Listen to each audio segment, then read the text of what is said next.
Quarta classe, espíritos sábios. O que os distingue é, especialmente, a extensão dos conhecimentos.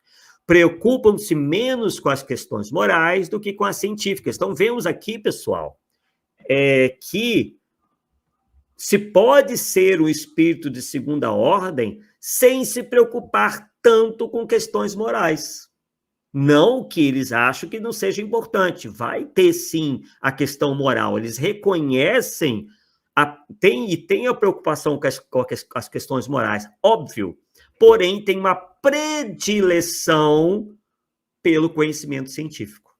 Então isso aí já desmonta esse preconceito, por exemplo, com que alguns têm com Allan Kardec, né? Allan Kardec era um homem muito mais de ciência, mas não quer dizer que ele seja mau, muito pelo contrário. É claro que ele tinha preocupações de cunho moral, mas ele atentava mais para esse lado científico, mas sempre foi um indivíduo de um comportamento retíssimo, né? Sem uma mácula sequer, o que já demonstra que ele também entendeu muito bem a mensagem e colocava em prática no seu comportamento moral, para as quais tem mais aptidão. Então, vejamos aí que não é pecado. Não quer dizer nenhuma espécie de frieza do indivíduo. Nossa, ele é muito científico, então ele é frio. Isso é um preconceito bobo, tolo. Já está bem aqui Kardec, né, derrubando, e os espíritos derrubando essa ideia. Por isso que nós dissemos lá, pessoal, não se enganem por questão de religião. Às vezes, os melhores indivíduos estão até bem distanciados desse meio. Tá?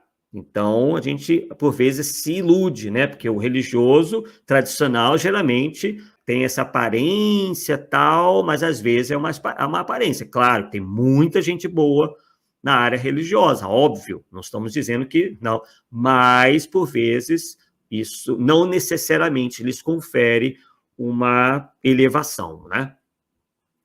Mas só encaram a ciência do ponto de vista de sua utilidade, é o que nós falamos do cientista, que sua camisa, e não a misturam com qualquer das paixões características dos espíritos imperfeitos. Né? Utiliza a ciência, utiliza o conhecimento sempre a favor do próximo, dos seus semelhantes, da sociedade, da humanidade. Terceira classe.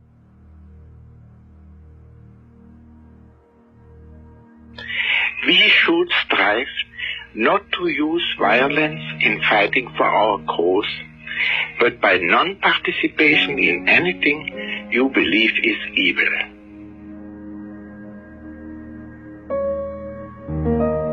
We are concerned not merely with the technical problem of securing and maintaining peace, but also with the important task of education and enlightenment. Without such freedom, there would have been no Shakespeare, no Goethe, no Newton, no Faraday, no Pasteur, and no Lisa.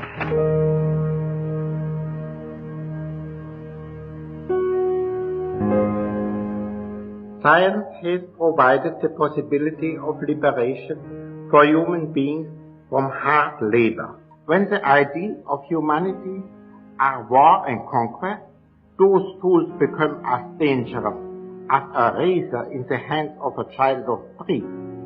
We must not condemn man's inventiveness and patient conquest of the forces of nature because they are being used wrongly.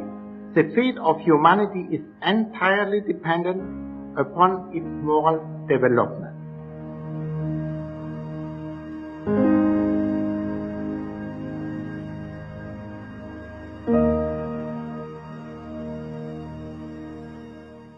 A moral é a regra de bem proceder. Isto é, a distinção entre o bem e o mal. Funda-se na observância da lei de Deus. O homem procede bem quando tudo faz em vista e pelo bem de todos, porque então cumpre a lei de Deus. Bom, se a gente começa a refletir aí nos termos, e eu coloquei, obviamente, as duas outras frases que explicam algumas das expressões que aparecem nessa frase que eu acabei de ler. Mas é importante começar destacando que a moral é a regra de bem proceder. Então veja que de cara, os Espíritos colocam a moral como responsável pela conduta, pela ação, uma ação no bem, um proceder no bem. E conclui dizendo aí nessa primeira sentença, é a distinção entre o bem e o mal. A moral cabe isso. E de novo, quando os Espíritos vão dizer o que é o bem ou o mal, quando Kardec pergunta, está na segunda frase: o bem é tudo que é conforme a lei de Deus, o mal tudo que lhe é contrário. Então veja que a moral aqui é colocada de uma maneira muito objetiva, já que nós temos em Allan Kardec aquilo que alguns pensadores antes na história da filosofia tentaram fazer e que Kardec fez junto com os Espíritos de forma primorosa, que usando expressões que o Silvio usou, que o Alexander usou, uma naturalização da moral, ou seja, uma proposta de moral que se fundamenta em leis da natureza.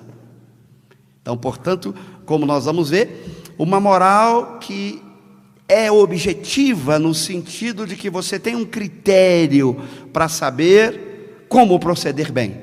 Você vai apoiar-se nas leis naturais. Ok? Então esse é um ponto importante que eu quero explorar. Na última frase, o que está sendo dito? A lei natural é a lei de Deus, é a única verdadeira para a felicidade do homem.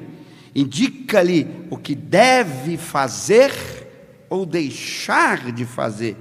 E ele só é infeliz quando dela se afasta.